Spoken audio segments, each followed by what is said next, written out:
저는 올해 결혼한 지 6년 된 사람이에요.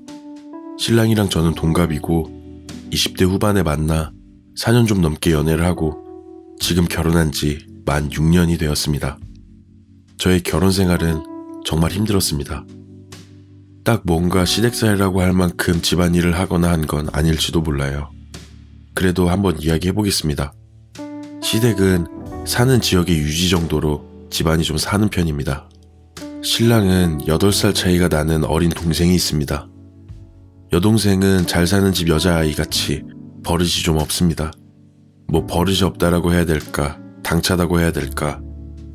하지만 저희 신랑은 섬세한 스타일이고 연애 처음 할 때나 지금이나 크게 달라짐 없이 저를 잘 챙겨주고 이해해주는 스타일입니다. 처음 시어머니를 뵙던 날, 결혼할 거라고 허락을 맡으러 갔던 그날, 저와 저희 집을 무시하는 듯한 발언을 들었습니다. 저희 부모님에 대해 물어보시고는 뜬금없이 어려서 힘들었겠네? 라고 하시는 겁니다. 저는 좀 당황했습니다. 시어머니는 사실 저를 생각한 말인 듯 결혼하면 일하지 말고 집에서 쉬엄쉬엄 집안일 하면서 취미생활도 하고 해 라고 했습니다. 시어머니 스타일은 딱 직설적으로 내뱉는 스타일, 시어머니의 스타일은 딱 직설적으로 내뱉는 스타일, 배려심 없는 화법을 가진, 남의 감정 생각 안 하고 이야기하는 그런 사람 있죠? 그게 쿨하다고 생각하는 그런 스타일입니다. 상견례를 하면서도 그랬어요. 비슷한 집안끼리 결혼하고 싶지 않다면서 가족이 되고 나면 힘들 때 연락하라는 식으로, 그러면서 저를 딸처럼 아껴주겠다고, 말이 뭔가 직설적이고 뒤에는 아닌 듯한 그 말투. 시모와 신우가 똑같습니다. 그리고 결혼에 대한 깊은 이야기가 오가기 시작했습니다. 혼수에 대해서도 이야기를 했습니다. 그러니까 사정도 안 좋은데 무슨 혼수까지 준비하냐고, 저희가 알아서 준비할게요. XX 제 이름을 얘기하면서 몸만 오면 돼, 걱정하지 말라고 했는데, 저희 부모님 면전 앞에서 말이죠. 저희 집을 무시하는 것 같아 기분이 정말 나빴습니다. 그때 정말 고민 많이 했어요. 이 결혼하는 게 맞는가 싶었고요. 그렇게 흔들릴 때 시어머니와 제 남편, 저 셋이서 함께 신혼집을 보러 갔습니다. 보고는 조금 놀랐어요. 40평대 아파트. 물론 서울은 아니었지만 신축 40평대 아파트. 지금 저희 친정집보다도 좋았습니다. 저희 신혼집이 말이죠. 그러면서 니네 집 사정도 안 좋은데 여기서 뭐 사고 뭐 사면 얼마나 부담되겠니? 그냥 몸만 와, 엄마가 알아서 해줄게 라고 이야기했습니다. 그때 뭔가 울컥하기도 했는데 고마움도 좀 느껴지더라고요. 차이가 많이 나는구나.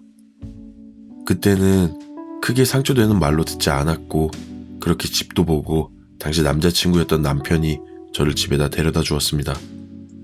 한 일주일쯤 지났을 때 시어머니는 혼수를 보러 가자며 저를 부르셨습니다.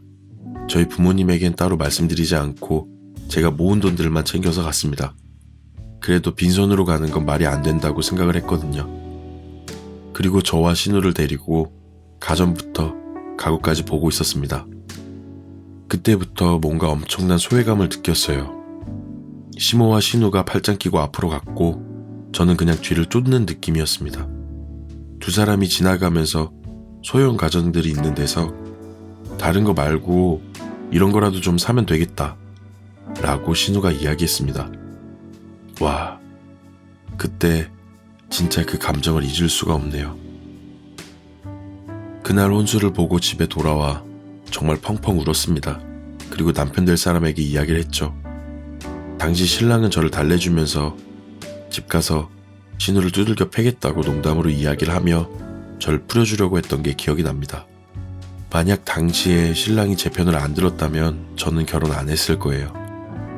그렇게 저희는 결혼을 했습니다.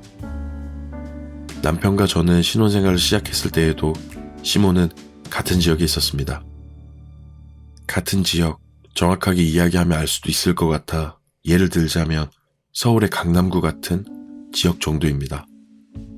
강남이라면 차 타고 뭐 하면 시간이 걸리지만 그렇게 복잡한 도심 지역이 아니었기 때문에 차를 타면 5분이면 도착할 거리에 시댁이 있었습니다.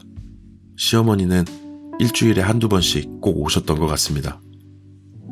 와서 청소나 이런 걸 검사하듯 보고 냉장고에 반찬 같은 것도 검사받는 느낌이 들었습니다. 정말 비참한 느낌이었어요. 남편과 단둘이 있을 때는 그렇게 좋을 수가 없는데 시어머니만 집에 오면 그런 걸 지적하고, 그래도 이게 시집살이인가? 라고 생각하진 않았습니다. 시댁에서 시키는 것도 아니고 저희 집에 지저분한 걸 지적하셨고, 당시 말은 이러면 안 돼, 저러면 안 돼 하긴 했지만 신랑을 위해서가 아니라 너희를 위해서라는 느낌도 있기도 했습니다. 또 지역의 반찬 가게 같은 곳에서 저희 집으로 반찬을 매달 보내주기도 하셨거든요. 두 번째 기억에 남는 사건은 결혼 2년 차쯤 시작이 되었습니다. 저도 적응을 좀 했고 시어머니의 간섭도 조금씩 덜해졌습니다. 남편과 저는 시부모님 댁에 밥을 먹으러 오라는 연락을 받고 둘이 함께 시댁으로 향했어요. 시댁에 가니 밥이 차려져 있었고 저와 남편은 식탁에 앉았습니다. 남편과 시아버님은 술을 꺼내 드시려고 했어요. 저는 자연스럽게 냉장고로 가서 술을 꺼내는데 바닥에 머리카락이랑 먼지가 조금 있는 거예요. 밥 먹는데 옆에서. 그래서 술을 식탁에 올려두고 물티슈를 들고 바닥에 있었던 걸 닦았어요. 근데 시어머니가 제 뒤통수를 탁 하고 때렸습니다. 수저로 때리신 건지 손은 아니었던 것 같아요. 정말 놀랐습니다. 시어머니를 쳐다봤는데 어휴, 개념이 없어도 어쩜 이렇게 없을까 하는 거예요. 아무 말도 못했습니다. 남편은 못 본 건지 아무 말 안 한 건지 모르겠는데 가만히 있었고요. 시어머니는 빨리 와서 앉아라고 했습니다. 저는 일어나서 너무 부끄럽고 서러워서 휴대폰이랑 겉옷만 들고 집 앞으로 나왔습니다. 저는 원래 할 말은 해요. 싫다, 좋다 표현도 잘하는 편인데 바로바로 직설적으로 말하는 성격은 아니지만 싫다는 거 표현 못하는 성격은 아닙니다. 근데 진짜 제가 바보가 된 것처럼 아무것도 못하고 밖에 나와 진짜 엉엉 울었습니다. 서럽고 진짜 엉엉 울며 집에 왔어요. 한 30-40분 있다가 신랑이 집에 왔습니다. 그리고는 저에게 그렇게 그냥 나가면 어떡해 라고 하는 거예요. 그때 저는 상황 파악이 안 됐습니다. 차라리 할 말을 하지 왜 자기랑 싸울 땐 잘하면서 거기서 아무 말도 못하냐 그랬습니다. 그때 내가 알던 신랑이 맞나 하면서 또 엉엉 울었습니다. 그때 남편은 자기가 화내고 왔다고, 함부로 대하지 말라고 이야기했다고, 자기도 놀라서 아무 말 못했다고, 앞으로 시댁에 가지 말자고, 엄마도 오지 말라고 이야기할 테니 울지 말라고 달래줬습니다.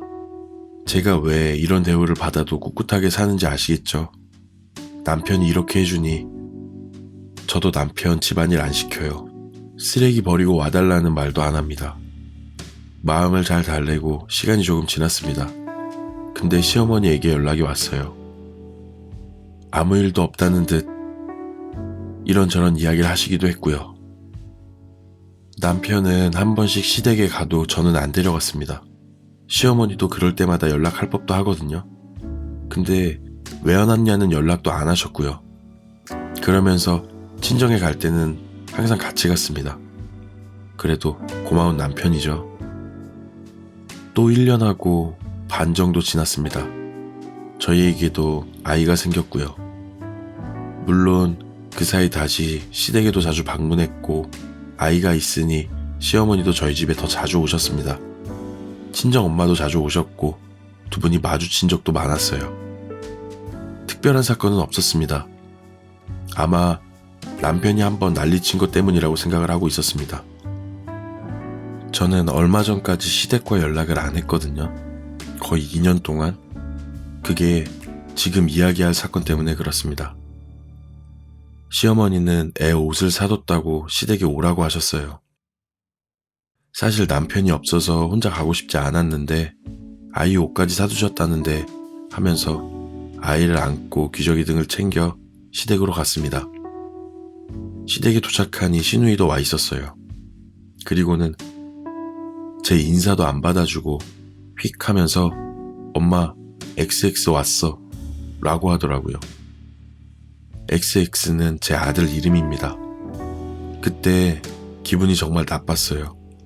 8살이나 어린 애가 참 버릇없다 생각했죠. 그리고는 거실로 갔습니다. 옷을 펼쳐 아이에게 막 대보시면서 아이를 보며 시간을 좀 보냈습니다.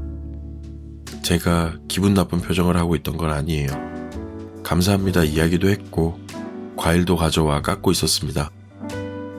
그리고 옷을 손에 들고 갈 순 없어 아이 분유랑 기저귀가 있는 가방을 가지러 부엌으로 향했을 때 시누이가 쫄랑쫄랑 쫓아와서 저에게 언니, 우리 오빠 부려먹지 마세요.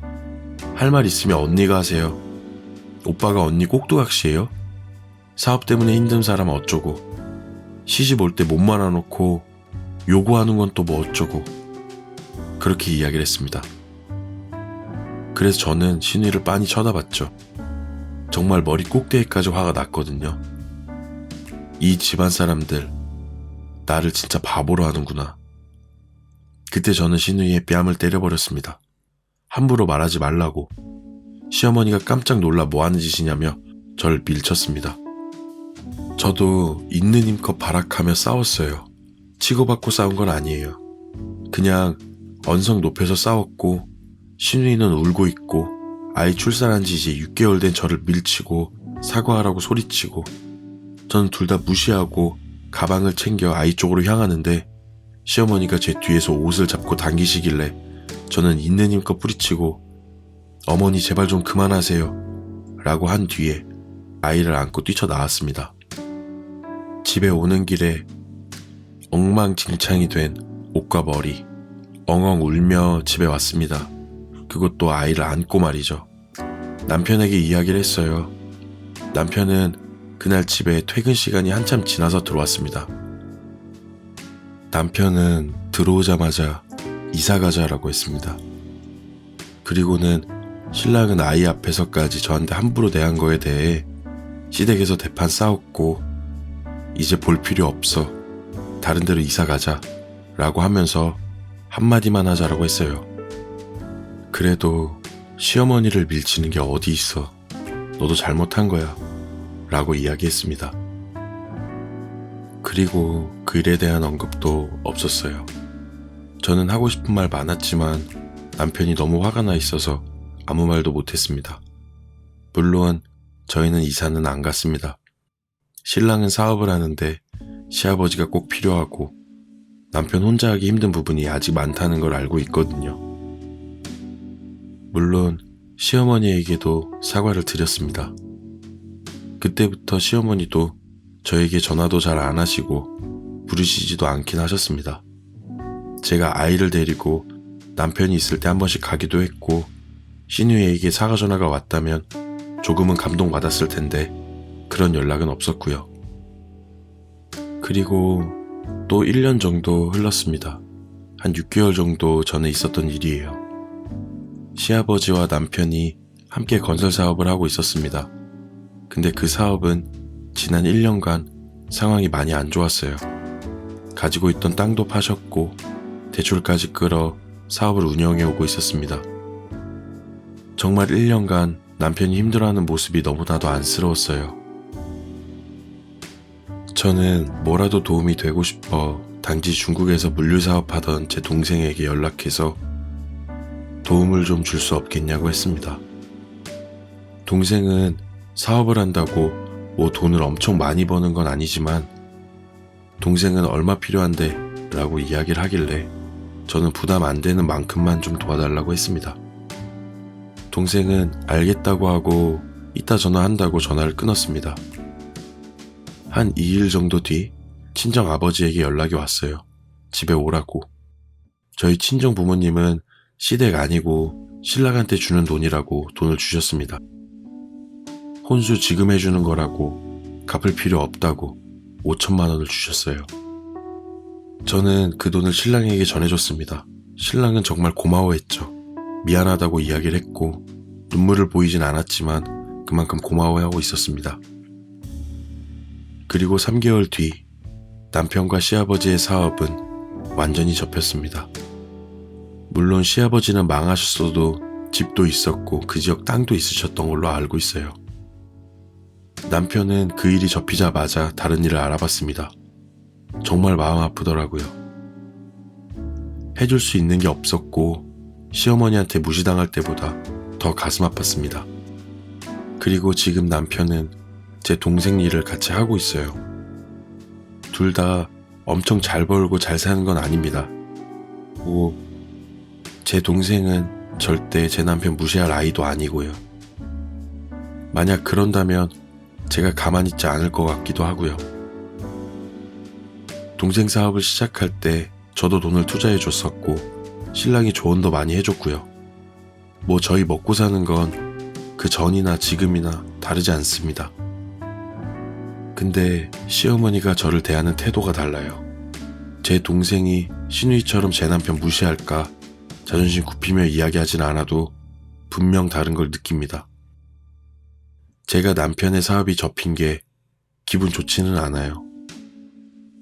근데 시어머니의 그 불안한 듯한 모습이 정말 인과응보가 아닌가 싶은 생각이 듭니다. 이렇게 제 이야기는 마무리돼요. 제가 시어머니한테 함부로 대하거나 돈으로 때리고 그런 건 없습니다. 남편이랑 제 동생 사업이 더 잘 돼서 제가 시부모 용돈을 드리는 날이 오면 집에 가서 어깨 좀 피고 있으려고 매일매일 잘 풀리기를 기도하고 있습니다.